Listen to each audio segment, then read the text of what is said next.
कार्तिक महात्मा 31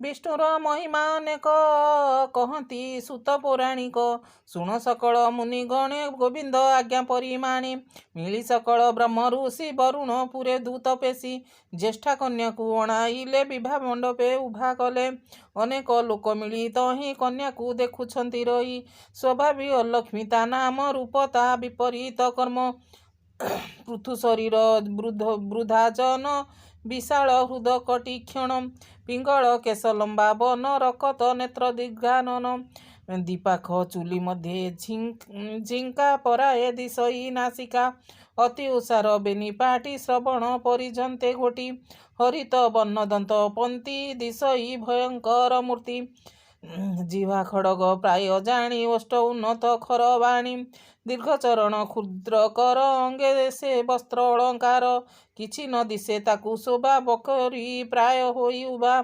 काकर प्राय चक्र वक्र दृष्टि श्रीमंत रूप देखी कष्टी ताहांकु देखी सर्वलोक आश्चर्य लोके आश्चर्य मणुछंती थोके विष्णु आदेश उद्धारक स्वभावे सुविवेक कन्या विगुण न बाछिले अलक्ष्मी को से विवाह हेले विवाह ओढ़ाई मुनिगण ब्रह्मा सहिते नारायण जे जहा पूरे कले बीजे एथु अंतरे शुण दीजे अलक्ष्मी को संगरे घेनी सेठारु उद्धारक मुनि निज आश्रम जाई मिली युवती देले हुलहुली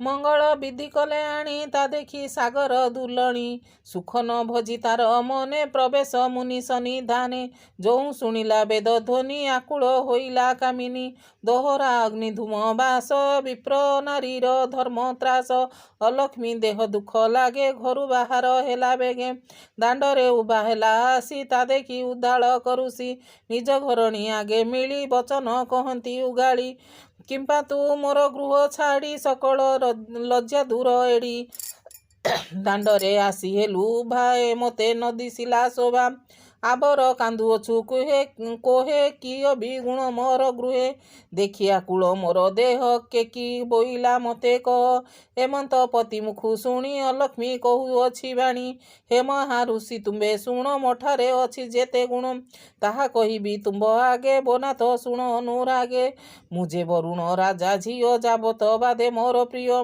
जेवण गृहे नित्य कली एक आरके बरुआली पुत्र भारिजा दास दासी प्रभु को निंदुथिबे बसी मंदिरे संस्कार न करी पदार्थ करुथिबे चोरी जहु संकट जुत खेल मिथ्या कपट माड़गोल पर द्वारा प्रीतिरे बासी एक आरके पर हासी पर को कहूथिबे निंदी आपणा गुण क्रिया बंदी जीव को करुथिबे हिंसा हेमंत स्थाने मोर बसा जही न रसे मोर मन से कथा शुणत पधन वेद वचने आदि गीता जे वाक्य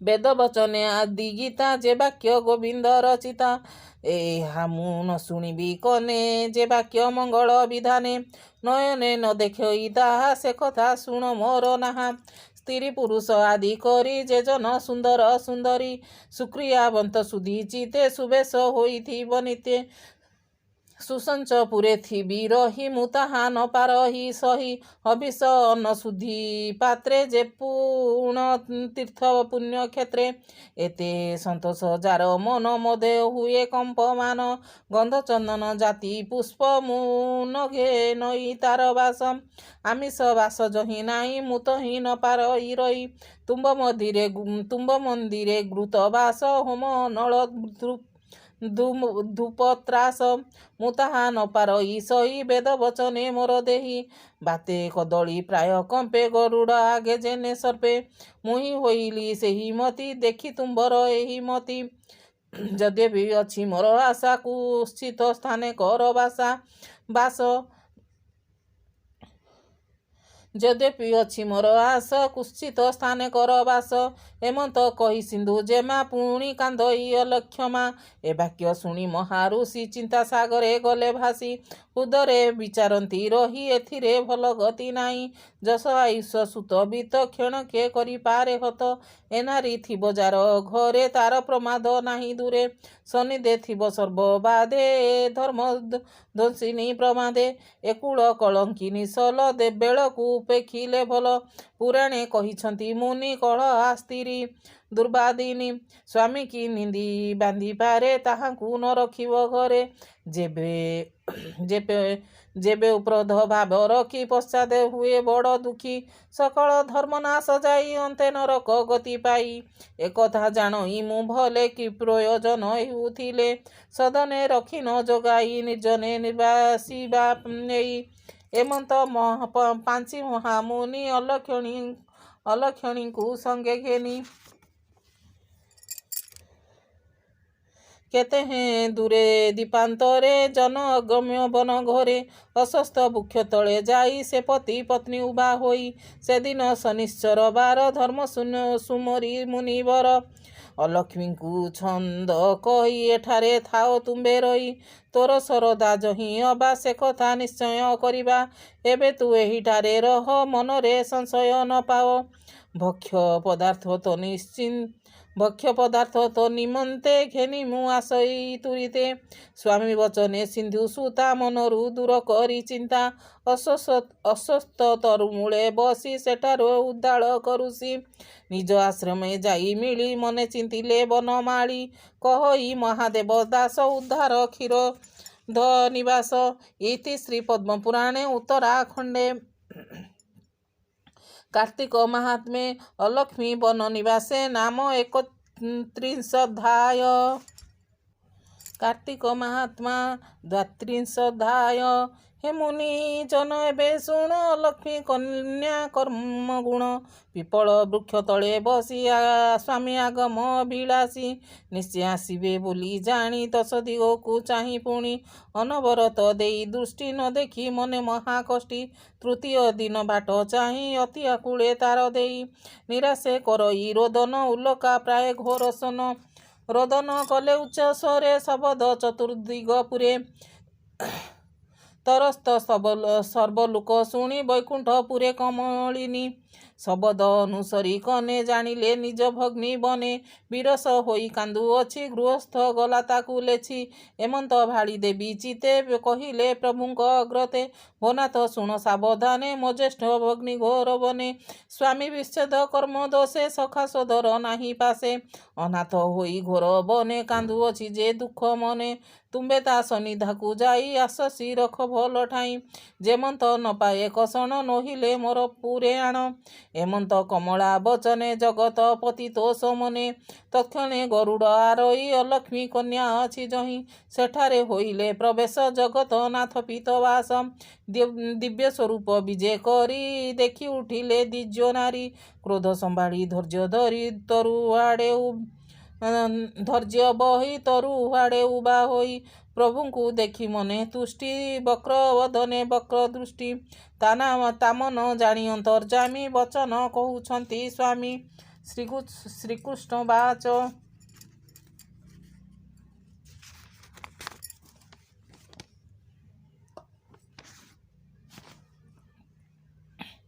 बोलती शुण सिंधु जे माँ तुम्भ कनिष्ठा भग्नी रमा मते पेशिले तुम्भ पासे तार पुरकू जीवासे से पुर वैकुंठ समा वैकुंठर सम सर्वसंपद सुखधाम अनेक तप करी तपी निष्कामे मोर नाम जपी स्वातिक भाव घेनी चिते मोरूप चिंती सर्वभूते सुदया करी प्राणी ठारे बसंती जाई मोर पुरे से पुरे मते देखी तो से खंडती जन्म मृत्यु तोष खंडती जन्म मृत्यु क्लेश भुवन एमंत दुर्लभ सुकृत जनकु सुलभ किंचिते अंगे नाही प्रास तही तुम्भे तही की जीव आस तुम्भ कनिष्ठ कमलिनी वैकुंठपुर ठाकुराणी तार संगते जेते दासी जन जन के गुण राशि अनेक काल जाहेली बनी ही न पारिब केही एमंत महिमा जे से पुर सुर मुनि को अगचर तही की चाल ତହିଁକି ଚାଲ ଯିବା ବେଗେ କିମ୍ପାଇଁ ଥିବ ବନ ଭାଗେ। ବିଷ୍ଣୁ ବଚନେ ସେ ଅଲକ୍ଷ୍ମୀ ବୋଲଇ ଶୁଣ ଦେବ ସ୍ୱାମୀ। ପୂର୍ବେ ଯେ ସୃଷ୍ଟି ଅନ୍ତ କାଳେ ସକଳ ଆତ୍ମା ଏକ ମେଳେ। ତ୍ରିଗୁଣ ବନ୍ଧ ମୁକ୍ତ ହୋଇ ରହିଲେ ତବ ଗର୍ଭେ ଯାଇ। ସୁକୃତ ଯାକ ସଙ୍ଗେ ଗଲା କଳୁଷ ଭାଗ ଯେତେ ଥିଲା। ସେ ସର୍ବ ପଙ୍କ ରୂପେ ପଡ଼ି ପ୍ରଳୟ ଜଳେ ଥିଲା ବୁଡ଼ି। ଏମନ୍ତ କେତେ କାଳ ଗଲା ପୁଣି ତ ଲୀଳା ପ୍ରକାଶିଲା।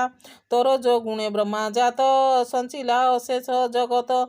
ଚର ଅଚର ମୂଳେ ଜୀବ ସଂସାରେ ଜାତ କଲା ସର୍ବ। ପ୍ରଥମେ ଧର୍ମ ଉଦ କଲା ପୂର୍ବେ ଯେ ପାପ ପଙ୍କେ ଥିଲା। ସଂସାରେ ପ୍ରବର୍ତ୍ତି ନ ପାରି ଲଜ୍ଜାରେ କନ୍ୟା ରୂପେ ଧରି। ଜନରାଜନପୁରେ ଜନ୍ମି ତେଣୁ ମୋ ନାମ ଲକ୍ଷ୍ମୀ। ସ୍ୱଧର୍ମ ବୋଲି ଯେତେ କଥା ମୋତେ ଲାଗଇ ବଡ଼ ବ୍ୟଥା। ସୁସ୍ଥାନେ ନ ପାରଇ ରହି କହିଲି ଶୁଣ ଭାବଗ୍ରାହୀ। ଆବର ବୈକୁଣ୍ଠପୁର ସେ ମୋ କନିଷ୍ଠ ଭଗ୍ନୀ ଘର। ତହିଁକି ଯିବି ମୁଁ କେମନ୍ତ ତାସିରି ନ ଯୋଗାଏ ମତେ। ତାର ସୁନ୍ଦର ରୂପ ଚାହିଁ ମୋ ମନ ହେଉଥାଏ ଦହି। କେମନ୍ତ ଯିବି ତାର ପାଶ ଆବର ମୋର କର୍ମ ଦୋଷ। ଲୋକେ ବୋଲନ୍ତି ଯାହା ଫଲ ମୁହିଁ ଜାଣଇ ତାହା ସଲ। ଏଥକୁ ଶୁଣ ଦେବ ସ୍ୱାମୀ ତୁମେ ଯେ ସର୍ବ ଅନ୍ତର୍ଯ୍ୟାମୀ। ସକଳ ଜନମନ ଗୁଣି ସକଳ ଜନମନ ଗୁଣ ମୋ କଥା କିମ୍ପାଇଁ ନ ଶୁଣ। ଏବେ ମୋ ମନ ଅନୁସରି ସ୍ଥାନ କହିବି ଅନୁସରି। ମୋ ଭାବେ କରିବି ମୁଁ ରାଜ୍ୟ ସ୍ୱାମୀ ସଙ୍ଗତେ ନାହିଁ କାର୍ଯ୍ୟ।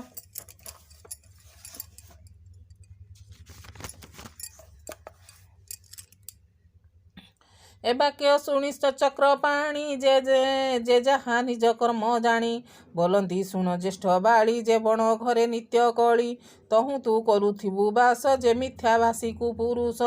ତାର କନ୍ଧରେ ଥିବୁ ବସି ଯେ ପର ଦ୍ୱାର ଅର୍ଥେ ଆସି।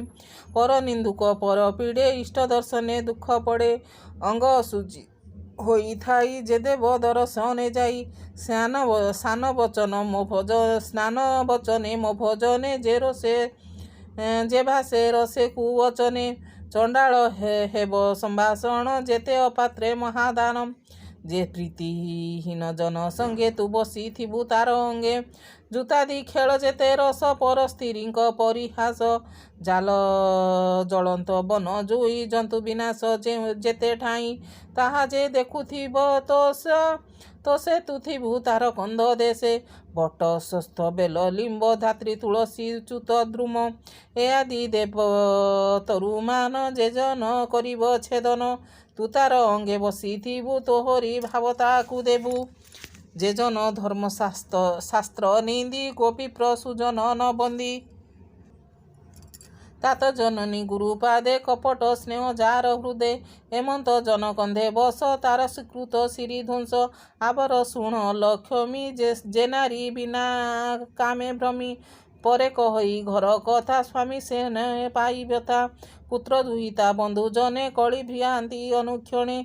ଗୁରୁଜନଙ୍କୁ ଯେହୁ ନିନ୍ଦି ନିରତେ ହେଉଥାନ୍ତି ଧନ୍ଦି। ଏମନ୍ତ ସ୍ତ୍ରୀଙ୍କ ସଙ୍ଗତେ ତୁରମ ଅନୁରାଗ ଚିତ୍ତେ। ରାତ୍ରେ ଅଶ୍ୱସ୍ଥ ବୃକ୍ଷ ମୂଳେ ଭୂତ ପିଶାଚ ଗଣ ମେଳେ। ଆନନ୍ଦେ ବଞ୍ଚିବୁ ରଜନୀ ଯେ ବଣ ଦିନ ତୋତେ ମୁନି। ଆଣି ଛାଡ଼ିଲେ ବନ ଘୋରେ ନିବାସ ଗଲା ନିର୍ଜନରେ। ବୋଲନ୍ତି ପ୍ରଭୁ ଚକ୍ରଧର ତୋତେ ହୋଇଲା ଦୁଃଖ ଘୋର। ଅଶ୍ୱସ୍ଥ ବୃକ୍ଷ ମୂଳେ ତଳେ ବସି ଚିନ୍ତା ସାଗରେ ଗଲୁ ଭାସି। ଆମ୍ଭେ ପ୍ରସନ୍ନ ହେଲୁ ଏବେ ଆଉ କି ଦୁଃଖ ଥିବ ତେବେ। ଆଜହୁଁ ଶନିବାର ଦିନ ପୂଜା କରିବେ ମୋତେ ଜନ। ଅଶ୍ୱସ୍ଥ ବୃକ୍ଷମ ସ୍ୱରୂପୀ ଦର୍ଶନେ ହୋଇବ ନିଷ୍ପାପୀ। ଦର୍ଶନେ ବିଘ୍ନ ଯିବ ନାଶ ଅନ୍ତେ ତା ବୈକୁଣ୍ଠ ବାସ। ଲଭିଲେ ଅକ୍ଷୟ ମୁକତି ଯେ ତ ବାରମ ଭକତି। ତୁ ଯେ ସେଦିନ ମୋ ସନିଧେ ପୂଜା ପାଇବୁ ଅବିରୋଧେ। କ୍ଷୁଧା ପାଇବୁ ତୋର କାଏ ପୁଣି ଶପଥ ଦିନ ଯାଏ। ସଂସାରେ ଭ୍ରମୁଥିବୁ ସୁଖେ ଅଶ୍ୱସ୍ଥ ତଳେ ନିଶା ମୁଖେ। ପ୍ରେତଗଣଙ୍କ ସଙ୍ଗେ ଥିବୁ ତାହାର ଗତି ଆଚରିବୁ। ଯେଜନ ବୃକ୍ଷରାଜ ମୂଳେ ବସିବ ଯାଇ ରାତ୍ର କାଳେ। ତୁ ବିଶ୍ରାମୀ ଭୂତା ଶରୀରେ ସେ ଦୁଃଖ ହେବ ଇହ ପରେ। ଏମନ୍ତ କହି ବ୍ରହ୍ମରାଶି ଖଗ ଆସନେ ଯାଇ ବସି ନିଜ ଗୃହକୁ କଲେ ବିଜେ ଦୀନ ବାନ୍ଧବ ଦେବରାଜେ। କହନ୍ତି ସୁତ ମୁନିବର ଘେନି ଅସ୍ୱସ୍ଥ ସ୍ଥାବର ରଜନୀ କାଳେ ଅସ୍ପରସ ପୂର୍ବେ ଯେ ଅଛି ତାର ଦୋଷ। ତେଣୁ ଆଦିତ୍ୟ ବାର ଦିନ ନ ଛୁଇଁ ବ୍ରହ୍ମାଙ୍କ ବଚନ। ଏକଥା ଅନ୍ୟ ଶାସ୍ତ୍ର ଯୋଗେ କହିଅଛି ଯେ ତୁମ୍ଭ ଆଗେ। ନିଶେଷ ବ୍ରତା ଦିନ ନିଶି ପିପଳ ଛାୟାରେ ନ ବସି ଯଦି ବି ବସିବ ଅଜ୍ଞାନେ ପବିତ୍ର ହେବ ହୋମ ଦାନେ। ଏକଥା ସର୍ବଶାସ୍ତ୍ର ମାନି କହନ୍ତି ସୁତ ମହାମୁନି। ଏ ପଦ୍ମ ପୁରାଣ ବିଧାନେ କହିଲୁ କାର୍ତ୍ତିକ ବନନେ। ଉତ୍ତର ଖଣ୍ଡେ ଧର୍ମ ବାଣୀ ସେ ତିନି ଲୋକରେ ଚଳଣି। ଭବ ଭବାନୀ ବିଷ୍ଣୁ ବିଧି ଏ ଚାରି ବଚନ ପ୍ରସିଦ୍ଧି। ପବିତ୍ର ପୁରାତନ ବାଣୀ ଯେ ଭଣେ ଅବା କନେ ଶୁଣି। ସେ ପ୍ରାଣୀ ମାନଙ୍କର ଗତି କେତେ କହିବା ଫଳଶ୍ରୁତି। ଯେ ଗୃହେ ଆଦ୍ୟ ପ୍ରାନ୍ତ କରି କାର୍ତ୍ତିକ ବ୍ରତ ଫଳ କରି ସାଗର ଆଦି ତୀର୍ଥ ଧର୍ମ ବଦରି ଆଦି ବନାଶ୍ରମ ଦ୍ୱାରକା ଆଦି କ୍ଷେତ୍ର ସ୍ଥାନେ ଗମିବ ବିଷ୍ଣୁ ଦର୍ଶନେ।